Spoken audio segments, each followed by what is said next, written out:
안녕하세요. 윤명철 교수의 역사대학입니다. 제가 다시 인사를 드리는데요. 원래 계획은 한 20-30분 정도 개량만 말씀드리려고 했는데 얘기를 하다 보니까 길어졌습니다. 그래서 제가 일단 다시 인사를 드리는 겁니다. 지난번까지는 이렇게 지정학에 관한 기본적인 이해와 함께 세계 지수에 관한 부분을 말씀드렸고요. 이제 이런 이론을 바탕으로 해서 동아시아 세계, 특히 우리와 연관된 몇 가지 부분들을 말씀을 드리겠습니다. 오늘 강의의 주제는 근대 이후의 한국이거든요. 그래서 근대에 집중하고요. 다만 그를 위해서 한 가지만 제가 먼저 얘기하죠. 일반적인 학자들과 다른 견해가 있습니다. 저는 동아시아를 삼액체제로 봅니다. 기본적으로 유라시아 세계의 서쪽과 아메리카라든가 이런 것이 아니라 그냥 우리가 말하는 범동아시아만 놓고 볼 때는 늘 삼액체제로 보았다는 겁니다. 삼액체제는 특히 고구려가 전성기였던 그 시대는 완벽한 삼액체제였는데요. 사람들이 이런 오해를 갖고 있습니다. 아시아에는 문명이 두 개다. 하나는 인도 문명, 하나는 중화 문명, 중국 문명이죠. 그것을 황하 문명이라고 합니다. 황하 문명설은 지금 중국 스스로가 깨버린 겁니다. 중국도 다지역 기원 문명설, 그래서 멀티 에어리어, 그래서 황하 문명설을 정하지 않아요. 그러니까 여러분 그거 아셔야 됩니다. 어쨌든 간에 큰 중화 문명이 있지 않습니까? 이 중화 문명이 있는데 그것만 있는 것 아니죠. 왜냐하면 이미 중국을 늘 괴롭혔고 거기서 내려온 종족들이 중국의 정보 강조세였기 때문에 우리가 알고 있는 중국이라든가 중국이라는 시스템에는 55개 소수민족과 1개 한족 그랬을 경우에 95% 이상을 한족이라고 그러지만 실질적으로는 한족이 아니죠. 특히 해와 이북의 북쪽은 주로 북쪽에서 내려온 그 북방 유목민족들, 그리고 북동방향, 즉 만주 지역에서 내려온 우리와 깊은 관계를 맺고 있는 이 세력들이 내려와서 정보강조를 세운 겁니다. 이게 중국의 실체예요. 그래서 이미 고대 이전부터 북방 유목 세력들이 강력해서 현재 중국 지역을 늘 공격을 했고 점령을 했습니다. 그런데 근래 들어서는 이제는 북방 초원 유목 문명이라는 용어를 쓰고 있습니다. 거기도 문명이라고 보는 거죠. 당연히 정적 파워도 있지만은 이미 문명이라고 다시 규정을 내릴 만큼 거기도 뛰어난 문명이 있었다고 보는 것이 세계 학계의 일반적 견해입니다. 그런데 저는 여기다 하나 덧붙이는 거예요. 동쪽에도 있다. Eastern Civilization, 동방 문명이라고 설정을 한 겁니다. 왜 그러냐면은 고전적 문명 개념을 적용한다면은 초원의 유목 문명권보다는 동방에 있는 이 문명권이 더 가깝습니다. 뿐만이 아니라 동아시아 역사를 제대로 해석하게 되면 이 동쪽에 있는 세력들이 엄청난 파워를 가지고 있다는 걸 확인할 수가 있어요. 조금 전에 말씀드렸죠. 중국에서 수단 정보 강조를 세운 사람들은 주로 몽골에게 통치 사람들, 즉 거기에 우리도 들어갑니다. 만주에서 시작해서 만주를 통일하고 다시 서남쪽으로 내려온 세력들이 중국의 정보 강조를 세워요. 그러니까 여기가 얼마나 중요한 지역에 있습니까? 말 그대로 독립적인 파워가 되기도 하고요. 때로는 여기가 뭐냐면 피본 역할을 하는 거예요. 그리고 비록 우리가 고구려 또는 발해 멸망 이후에 그 능력을 상실했지만 적어도 고구려 때 전성기 때는 명실공히 동방 문명권의 주역은 우리였습니다. 모든 파워의 중앙 진앙지도 바로 우리 고구려였습니다. 당연히 그때는 삼액체제가 되는 것이고 이렇게 삼액체제가 되니까 체크 앤드 밸런스가 돼가지고 동아시아 지역은 말 그대로 좀 평화로운 시대가 지속됐던 거죠. 이게 굉장히 중요해요. 그래서 광개토대왕 장수왕 그리고 문제명화 이 시기에는 고구려뿐만이 아니라 동아시아 세계 자체가 굉장히 안정적이었다는 것. 이건 역사가 증명해 주는 겁니다. 지금도 마찬가지인데요. 1국 체제가 아니라면은 2국 체제는 안 되죠. 3국 체제가 돼서 이렇게 서로가 산발이처럼 체크 앤드 밸런스 이게 균형되어 이루어져요. 그런 세력이 빨리 등장하길 바랍니다. 지금 미국과 중국이 너무 급성장하고 있어요. 제3의 세력이 등장한다면 좋지 않을까. 그 제3의 세력이 혹시 우리는 아닐까요? 그건 모르죠. 모릅니다. 다시 이제 근대로 넘어옵니다. 동아시아는 이런 기본 삼액체제가 됐는데 이게 무너져 내려요. 동아시아에서 가장 큰 사건이 무엇이겠습니까? 한 도계가 있을 수 있는데 저는 그중에 한 개, 이걸 고구려의 멸망으로 봐요. 고구려가 붕괴 멸망됨으로 인해서 범동아시아 세계는 1국 체제가 수립됐다고 보는 겁니다. 즉 중국 체제가 수립되게 된 거죠. 그 이후에 어떤 나라들이 성립된다 할지라도 그 나라들은 전부 다 현재 중국 내부에 들어와서 정복국가를 이루기 때문에 결국 현재 중국의 주변부 지역에서는 현재 중국 세력, 중국 땅을 넘보거나 도전할 세력은 없었던 것이죠. 그래서 문명도 마찬가지로 중국 문화 일변도가 되는 것이고요. 그래서 동아시아에서 가장 큰 사건이 사실은 고구려의 붕괴, 제가 말하는 동아시아의 국제대전, 즉 70년간 벌어진 대륙 양면전이죠. 이거 제가 처음 쓴 용어입니다. 동아시아 국제대전, 70년 전쟁, 이런 것들. 그래서 이런 실서가 내려오다가 이제 서서히 근대로 접어들기 시작합니다. 통상적으로 근대라고 부르는 유럽 세계에선 근대지만 동아시아 세계는 아직 근대가 되기 직전의 단계에 만나는 겁니다. 누가? 동아시아 중국 세력과 유럽 세력이. 바로 영국의 아편 전쟁을 통해서 본격적으로 중국이 유린당하기 시작하고요. 그리고 그 전에 중국의 청나라가 가장 강력했던 강희제 때 러시아가 동쪽으로 즉 모피를 찾아서 동쪽으로다가 결국은 끝까지 오고 심지어는 캄차카까지도 발견은 그죠, 러시아가. 이때 동쪽으로 오는 사람들이 청나라 만나는 겁니다. 여기서 맺어진 조약이 여러분들이 잘 아시는 네르친스크 조약입니다. 흑룡강에서 아무르강에서 전투가 벌어지죠. 현재 중국의 동강시와 그리고 건너편의 하바롭스크 이 주변 강 위에서 거기서 러시아의 수군이 전멸하는데요. 이때 수군이라서 대단한 건 아닙니다. 몇십 명인데요. 그때 이들을 경멸시킨 사람이 누구냐면 바로 효정이 파견한 조선의 조총부대였습니다. 이게 역사예요. 그래서 이때부터 동아시아 세계는 북으로는 러시아, 남으로는 영국 등 서구양 세력과 만나기 시작하면서 동아시아는 철저히 파괴가 돼가는 겁니다. 이걸 우리 기억하셔야 돼요. 이렇게 해서 세월이 지나고 이제 본격적으로 그리고 1853년에 페리 제독의 내향, 1854년에 맺어진 미일 화친조약이죠. 이로 인해서 일본도 이제 미국을 비롯한 서양 세력 속에 편입이 되기 시작합니다. 그런데 중국의 청나라와 일본과의 또는 조선의 차이점이 있죠.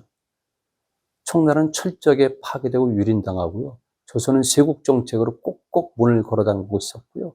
그리고 일본은 비록 불평등 외교를 맺었지만 외교 관계를 맺기 전부터 그들은 철저하게 배울 욕심으로 유럽과 그리고 그 위에는 미국의 사절단과 많은 유학생들을 파견하면서 절치부심 그리고 한편으로서는 러시아의 남제를 저항하려면서 홋카이도를 개척하고 심지어 사할린까지도 조사하는 이런 일을 수행하게 돼요. 일본이 비록 멸망했지만은 일본의 막부는 쓰러졌지만 쓰러지기 직전까지도 일본의 이익을 위해서 팽창 정책을 지도를 했고요.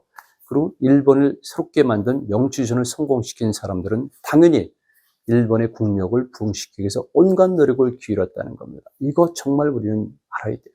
일본의 부흥, 일본이 그 강력한 국가로 등장한 것은 이런 노력이 있었기 때문에 그렇습니다. 얼마나 그들이 처절한 노력을 기울였고 내부에서도 얼마나 많은 갈등이 있었고 그리고 내부에서도 피차, 개항 또는 개국의 방법 없는 전략을 둘러싸고 갈등이 벌어지면서 심지어는 살육전도 벌어졌던 겁니다. 이런 아픔을 극복하고 일본이 근대에 성공한 것이죠. 역사에서는 노력이 필요한 겁니다. 노력이 없이 어떻게 입만으로 되겠습니까?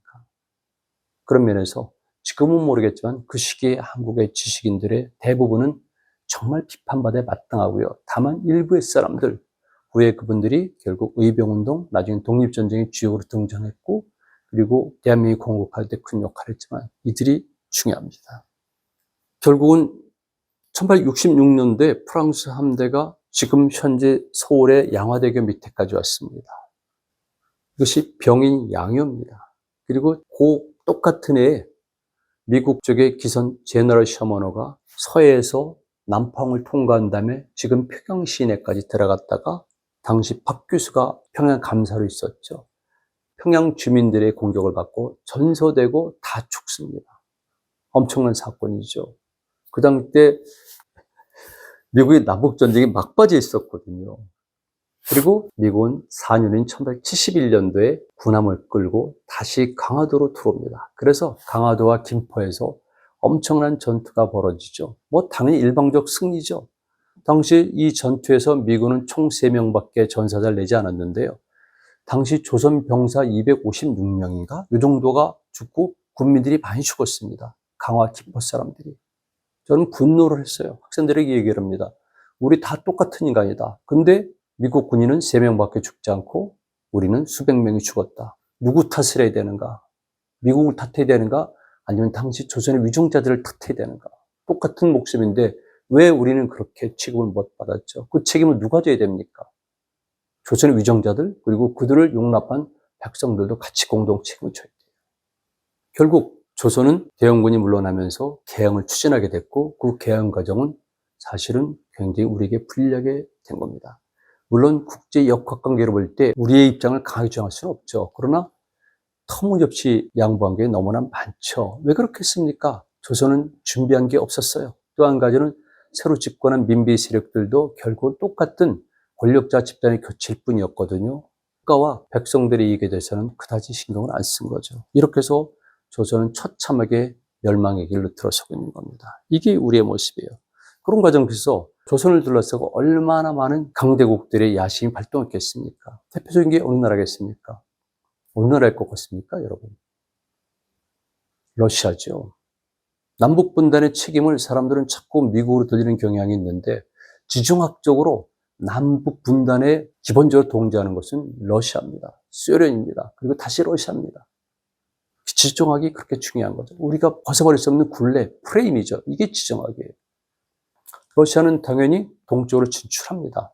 두 가지 이유가 있습니다. 예를 들게 되면은 일단 남쪽으로 내려오는 것, 그리고 두 번째는 태평양 진출이라는 겁니다. 태평양 세력. 제가 말씀드렸죠. 러시아는 대륙 세력입니다. 컨티넨탈 오더. 그건 바다에 포위된 걸 뜻해요. 그래서 바깥으로 나야 되는데 출구가 없습니다. 대륙 세력으로서. 제가 예를 들게요. 첫 번째 있는 것은 바로 발틱해죠. 그래서 러시아 발틱 함대가 있는 겁니다. 피터 대제라는 탁월한 사람이 황제가 되고 그 사람이 먼저 시작한 것이 해군력의 강화예요. 오죽하면 그가 스웨덴에 가서 조선세에 가서 조선 기술자가 되어서 배운 다음에 러시아를 그렇게 해양력인 강한 국가로 만들었겠습니까? 그리고 두 번째가 흑해예요. 지금 전쟁이 일어나고 있죠. 우크라이나, 크림반도 여기입니다. 그래서 러시아와 오스만 투르크 간에는 큰 전쟁은 6차의 전쟁이 있었던 거고요. 작은 전쟁까지 하면 12차 이상의 전쟁이 벌어졌어요. 그건 뭐냐면 러시아가 흑해 진출을 둘러싸고 오스만 투르크의 방어고요. 여기에 도움을 주는 영국을 비롯한 유럽 세력입니다. 러시아가 해양으로 진출하면 유럽이 위험하거든요. 똑같은 구도입니다. 이 지정학입니다. 그리고 러시아는 동쪽에 출구를 마련해야 되는데 그 출구가 어디겠습니까? 어디겠습니까? 오츠크입니까? 캄차카? 아니면 베링입니까? 아니에요. 바로 이스트 씨, 동해입니다. 동해. 우리 동해. 거기가 러시아에서는 사활을 걸고 진출해야 되는 곳이죠. 그래서 1860년도에 연해주의 40만 평을 완벽하게 중국 청나라에서 빼앗으면서 새로 건설한 항구가 블라디보스토크고요. 이 의미는 동쪽을 정복하다예요. 러시아에서는 엄청난 야심을 갖고 추진한 것이 바로 동해 진출입니다. 그리고 당연히 동해 진출하는 과정에서 부딪힐 수밖에 없는 것이 일본이죠. 그래서 남쪽과 해양을 목표로 진출하는 러시아와 러시아를 방어하면서 북쪽으로 올라가는, 즉 홋카이도를 거쳐서 사할린 올라가고 러시아 남진을 저지하는 일본과 부딪히는 것이 어디겠습니까? 동해예요. 그리고 육지가 어디겠습니까? 조선이죠. 그래서 일본은 이미 그걸 파악하고 있었기 때문에 일본의 제1이익선은 조선이다. 조선을 쳐야 된다. 조선을 점령해야 된다. 이런 것이 이미 명치유신 전부터 시작돼가지고 명치를 성공시킨 일본의 지식인과 정치인들의 기본 명제. 조선을 쳐야 된다. 조선을 장악해야 된다는 거예요. 그래서 여러분들이 교과서에서 배웠던 가진 온갖 일들이 벌어졌고 그래서 다시 조선을 자기들의 종속국으로 만들려는 청나라가, 왜냐하면 청나라가 철저하게 유린됐고 멸망 직전에 돼 있는데 그걸 돌파하기 위해서는 조선을 다시 장악하고 조선을 토대로 해서 발전을 모색하는 거거든요. 이게 중요해요. 우리 자꾸 일본을 욕하면 안 돼요. 청나라가 얼마나 우리를 욕했습니까? 그리고 여러분 아시잖아요.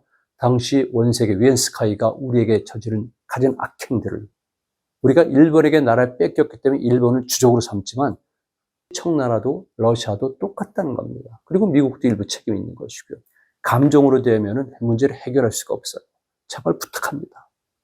그래서 벌어진 전쟁이 청일전쟁이고요. 그 과정에 있었던 것들이 이모군란, 갑신정변, 그리고 청일전쟁의 와중에서 벌어진 것이 바로 동학농민혁명이 됩니다. 이 전쟁에서 일본은 승리했고 조선에 대한 지배권을 많은 차지한 일본은 본격적으로 조선을 병탄하려는 작업을 추진하게 되는데 딱 걸립니다.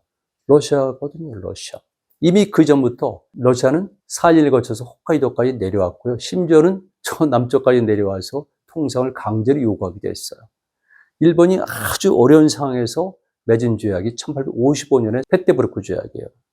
러시아가 그 당시에 영국 오스만토르와 전쟁을 와중이기 때문에 일본에 상당히 양보했지만 일본으로서 정말 위기에 처해 있었거든요. 그리고 1875년도에 다시 조약을 맺어요. 일본이 조금 유리해졌죠. 기본적으로 러시아의 남진과 일본이 부딪히고 있는데 압도적으로 우세한 것은 당연히 러시아죠. 러시아가 조선을 그냥 놔두겠습니까? 당연히 내려오죠. 내려옵니다. 그래가지고 압록강 두만강에 있는 목재채굴권도 러시아가 갖게 되고, 그리고 울릉도 목재채굴권도 러시아가 갖게 되고, 당연히 일본과 충돌하게 되고, 그래서 여러분들이 교과서에서 배운 것처럼 이렇게 조선 내부에서는 친러파와 친일파 간의 암투가 벌어지고 실제로 그들에 의해서 충돌이 생기고 심지어는 고종이 아관파천이라는 사태까지 벌어지죠. 아관파천이 뭡니까? 러시아 공간으로 고종이 들어가서 거기 숨어 사는 거예요. 이게 독립된 국가입니까? 그리고 직전에 민비가 일본에 의해서 처참하게 시해당한 거죠. 아관파천을 끝내고 돌아온 다음에 당시 고종이 취한 정책 중에 하나가 바로 무엇이냐면 대한제국의 선포고 자신을 황제라고 전 세계에 알리는 거죠. 좋은 측면도 있고 나쁜 측면도 있지만 그 당시 때 대한제국이라는 용어를 썼기 때문에 그 이후에 모든 독립전쟁 세력들도 대한이라는 용어를 썼던 겁니다. 대한독립선언서가 1919년 2월 1일 날 만주에서 발표됐고요. 독립군들은 대한독립군이라는 용어를 썼던 겁니다. 그리고 1920년에 임시정부가 수립되면서 대한민국이라는 용어를 썼고 우리 대한민국이 이것을 계승한 겁니다. 이게 대한민국이란 국회의원이에요. 1897년도에 대한제국이 선포가 되는 것이죠. 참 국제관계가 복잡합니다. 그러나서 이제 러시아와 일본 간의 암투가 지속되면서 결국은 벌어진 전쟁이 러일 전쟁이죠. 러시아 일본 간의 전쟁이 벌어집니다. 전쟁의 장소는 어디입니까? 전장, 배틀필드는 당연히 여기 있죠. 우리 조선 땅입니다. 그리고 일부가 넘어가면서 현재 옛날 우리 땅, 만주죠. 어디? 심양, 그리고 여순 대련 지역이죠. 현재 중국의 항공모함이 요용함에 모항기지가 있는 곳들이죠. 그리고 러시아의 태평양 2함대 사령부가 있습니다. 이게 뭐 엄청나게 이런 일이 벌어지게 되는 겁니다. 그리고 러일 전쟁이 발생하게 된 데는 또 하나의 이유가 있는데요. 이게 바로 그레이트 게임이라는 겁니다. 그레이트 게임이라는 용어 자체가 바로 여기서 등장하게 돼요. 러시아와 영국 간의 그레이트 게임이 벌어지는데 서쪽에서는 러시아의 해양 진출을 저지하기 위해서 오스만 투르크를 비롯한 나라들을 이용하는 것이고 동쪽에서는 일본을 이용하는 것이죠. 러시아의 남진을 저지해야 됩니다. 그런데 러시아 적대적인 국가인 나라는 어디겠습니까? 일본이잖아요. 그래서 영국을 비롯해서 많은 나라들이 일본을 지원하는 것이고 거기에 미국도 한 달에 슬쩍 걸쳐놓은 것이니까 카스라 테프트 조약 때문에 우리가 큰 피해를 봤다. 이건 잘못된 논리예요. 기본적으로는 그렇지 않습니다. 그래서 영국이 전폭적으로 영일동맹을 통해서 1차 그리고 2차 영일동맹 때 결국 러시아와 러일 전쟁이 일어나는데 큰 도움을 주게 된 것이죠. 그래서 영국과 일본 간에 강력한 동맹이 맺어지고 러시아 남진을 저지하고 그리고 그런 전쟁이 바로 러일 전쟁이었었고 러일 전쟁에서 모두 예상을 깨고 일본이 승리하게 된 겁니다.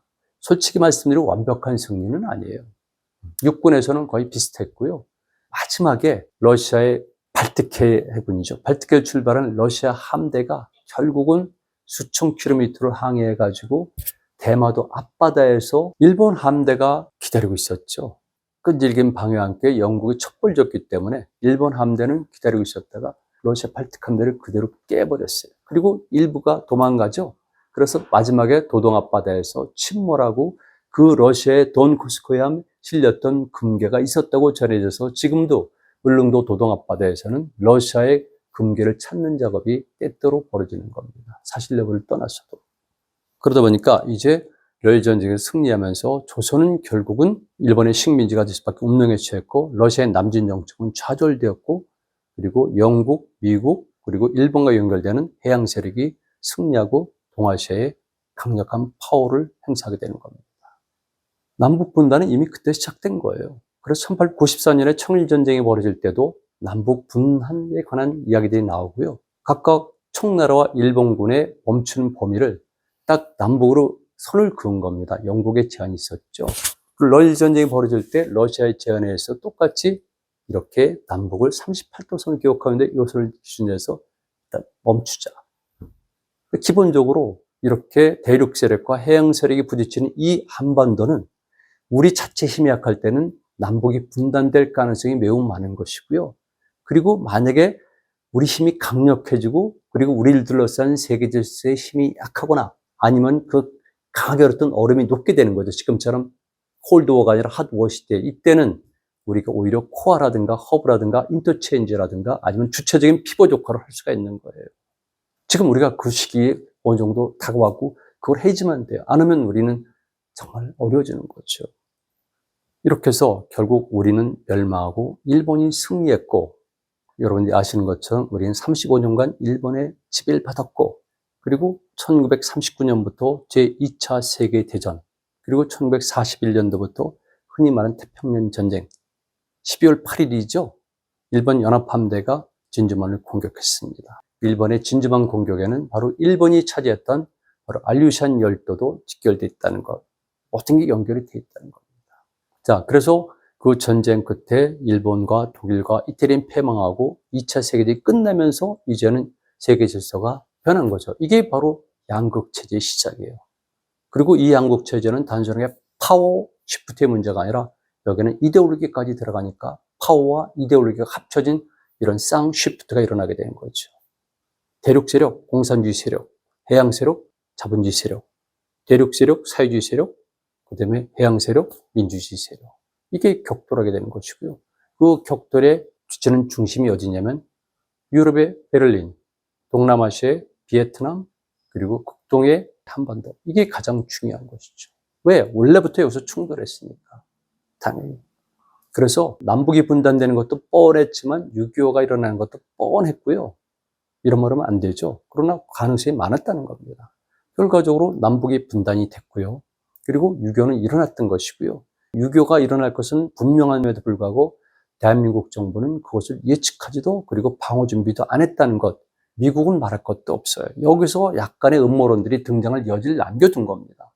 남침 유도설이라는 거죠. 여러분 이거 아셔야 돼요. 90년대도요. 우리 대학가 역사학에서도요. 한때는 이런 얘기들이 있었습니다. 남침이 아니라 북침이라는 얘기죠. 그러다가 소비에트라든가 등대 문건이 공개되면서 이 전쟁은 철저하게 공산주의 세력 그리고 소련의 스탈린이 기획했고 중공의 모택동도 적극 협력했고 이렇게 의도된 것이었다. 남한에는 남노동까지도 연결된 것이었다. 이런 문건들이 공개되면서 방향을 수정하게 돼요. 이게 남침 유도설이에요. 브루스 커밍스라는 대단치도 않은 학자가 국내에 소개되면서 마치 대단한 것처럼 여겨진 거죠. 그래서 북쪽에서의 공격을 남쪽에 유도했다는 겁니다. 이런 빌미를 준 것이죠. 그런 모험을 하기에는 너무나 어려웠어요. 아시겠지만 끝까지 우리가 마지막까지 후퇴했고요. 오죽하면 망명정보까지 얘기가 나왔겠습니까? 미국도 상당히 어려워져요. 일본은 말할 것도 없습니다. 지금 전 세계가 미국과 소련을 놓고 나서 경쟁하고요. 이 전쟁에서 만약에 대한민국이 붕괴하면은 이 전쟁에서 이 세계 체제 경쟁에서 지는 것이고요. 실질적으로 파워 시프트라는 면에서도 미국이 압도적으로 불리해지고요. 일본은 가망이 없어요. 이런 모험을 할 수가 있겠습니까? 어떤 사건을 볼 때는 냉정하게 객관적 사실에 근거해야 되고요. 그리고 그 당시 때 상황을 파악하지 못하면은 지나간 결과를 보면 압니다. 아, 누가 범인이었었구나. 이거는 결과를 보면 거의 맞아요. 누가 이득을 본 걸로 알면 되거든요. 그래서 휘둘리면 안 된다는 겁니다. 그리고 감정에 휘둘리게 되면은 진실과 사실을 못 보고요. 그러면 피해를 입게 돼요. 우리나라 지식인들은 옛날에 조선시대의 성리학자들처럼 자기 관념을 가지고 세계를 봐요. 첫 번째, 공부가 부족한 거죠. 두 번째, 삶에 대한 실체험이 없기 때문에 그렇습니다. 얼마나 삶이 어려운 건지, 그리고 백성들과 자신이 한 몸이라는 인식을 안 하는 거예요. 자기들은 언제든지 탈출할 수가 있으니까. 백성들을 생각해야죠. 더군다나 민주주의 체제에서. 이렇게 해서 결국은 유교란 전쟁이 발생했고 우리는 상상할 수 없는 피해를 입었고 세계에서 가장 비참한 나라로 전락했고 이 비참함 속에서는 지금 젊은 세대들은 비참함 이런 단어가 되겠죠. 그러나 현실을 당한 상황을 생각해 보세요. 상상할 수 없는 지금 현재 우크라이나는 비교할 수 없는 엄청난 고통을 겪은 게 바로 여러분들의 할아버지, 할머니 세대들이에요. 여러분들이 그것을 모르는 것은 그 세대들 그리고 우리 세대들이 안 알려줬기 때문에 그래요. 잘못된 거죠. 자, 이렇게 해서 또 한 단락을 마치고요. 이제는 본격적으로 지금 질서에 관해서 말씀을 드리는데요. 전체 지금 중요한 거는요. 일본이 아니라 중국이라는 겁니다. 일본을 철저히 싫어했습니다. 누구나 마찬가지로. 특별히 일본에 관한 책들이 있고 그동안 제가 써온 글들이 있고 행동이 있습니다. 그런데 지금은 중국입니다. 특히 1997년 이후에는 제가 중국 위협론을 일찍부터 주장을 했었고요. 2003년도 동북공정이 일어났을 때 거기에 가장 먼저 대표적인 매파 이론을 만든 것이 저입니다. 그리고 역사전쟁이라는 책의 저자가 저고요. 이미 신중화 제국주의라는 용어를 그때 썼습니다. 중국은 제국주의가 된다. 다만 과거에 있었던 제국주의가 아니라 새로운 형태이기 때문에 신중화 제국주의다. 이겁니다. 중국 해군력의 증강, 당연히 동아시아 해양사인 전공자가 얘기를 할 수밖에 없는 거죠. 이런 과정에서 만들어낸 지정학 이론들이 바로 해륙적 세계관이에요. 동아시아는 지중해다. 그리고 우리는 해륙적 관점에서 봐야 된다. 그리고 2013년도에 시진핑이 저와 비슷한 이론이죠. 1대1로 전략을 발표한 겁니다. 원벨트 대륙, 원로드 해양. 그렇게 중국은 세계 전체를 보는 거기서 안목을 가지고 정책을 수립하는 거예요. 그래서 이제 중국 문제를 보는데요. 중국은 아시겠지만은 공산주의 체제가 되면서 일정한 부분 역사의 큰 전환점을 이룬 건 사실이에요. 그러니까 모택동이라든가 중국 공산당 현 역할이 무지하게 큽니다. 그런데 후기로 가면서 그것은 잘못된 방향에 흘러갔죠. 어떤 집단이든 마찬가지입니다. 한 집단이 권력을 장악하면 반드시 문제를 일으키게 돼요. 중국 공산당은 엄청난 죄까지 저질렀고요. 특히 마오쩌둥은 말할 것도 없습니다. 그래서 젊은 시절의 모택동과 그 위의 모택동은 달리 봐야 됩니다. 모택동이 무리하게 추진한 대약진 운동으로 인해서 상상할 수 없는 사람들이 아살했고요. 그리고 그 위에 모택동 말년에는 흔히 말하는 문화혁명이 일어나서 엄청나게 중국 사회가 붕괴됐고 엄청나게 많은 양심 있는 사람들이 죽고 끌려갔고 그리고 엄청나게 많은 문화적 손실이 있었습니다. 그리고 그때 끌려갔던 중요한 정치인 중에 자식이 누구냐면 바로 나중에 그 시골 오지에 살다가 올라와서 지금 현재 주석이 된 시진핑입니다. 시진핑은 그 고난의 세월을 보냈고 거기서 가지고 있었던 그 힘 그리고 목표가 있는 것이죠. 간단한 인물이 아니에요. 어쩌다 된 인물이 아닙니다. 그러니까 시진핑의 야망이란 것은 쉽게 보면 안 되는 것이죠. 그리고 문화혁명이 끝나게 되는데 큰 역할한 것이 등소평, 덩샤오핑이라는 인물이 등장하고 그가 주창한 것이 바로 사회주의 시장 경제 체제라는 지구상에서는 처음으로 시도된 이론이었습니다. 저는 그렇게 생각 안 해요. 사회주의와 시장 경제 이런 기본 개념이 합쳐지는 게 뭐가 이상합니까? 늘 있어왔던 일인데. 다만 근대적 의미 또는 현대적 의미의 사회주의와 시장 경제 체제가 합쳐진 것은 첫 실험이 덩샤오핑이라는 거죠. 그래서 그가 모델을 삼은 것은 바로 한국의 박정희식 모델이었었고요. 그리고 새마을운동이 모델이 됐던 겁니다. 빠른 시간 안에 중국의 사회주의 시장 경제체는 성공을 해서 급성장을 했다. 이 과정은 제가 그냥 넘어가겠습니다. 그리고 드디어 1990년대가 오면서 중국은 이제 점차 본색을 드러내기 시작했고 일부에서는 80년대부터 나온 거지만 해양력을 강화시켜야 된다는 얘기가 나오고 만주에 대해서 좀 더 본격적인 관심을 갖게 되고 그러다가 후진타오 정부 시절에 들어와서 이게 본격화되는 겁니다. 후진타오가 주석으로 선출되기 이전에 바로 흑룡강성의 주석이었거든요. 그리고 그가 주석이 되면서 이제 만주는 새로운 가치로 부상이 됩니다. 이게 동북진흥계획이에요. 이제 중국은 점전략, 덩샤오핑이 추진했던 바로 이 점전략이죠. 4개의 경제 특구 발전 전략에 성공하니까 다시 연해 개방지구 약 30여 개에 달하는 현재 우리 서해 마주보는 해안가 지역에 있는 도시들을 통해서 경제 발전을 이룩했고 장점 즉 상해방이 짓고 나니까 이제는 양자강을 주류로 해서 하류부터 중류를 거쳐 상류까지 올라가는 면 전략을 추진한 겁니다. 이게 바로 점선면 전략이에요. 그리고 난 다음에 그 후계자로 등장한 후진타오는 당연히 남은 곳 그리고 실질적으로 과거부터 이 동아시아 세계의 가장 중요한 피봇이 될 수 있는 지역, 공간, 만주죠.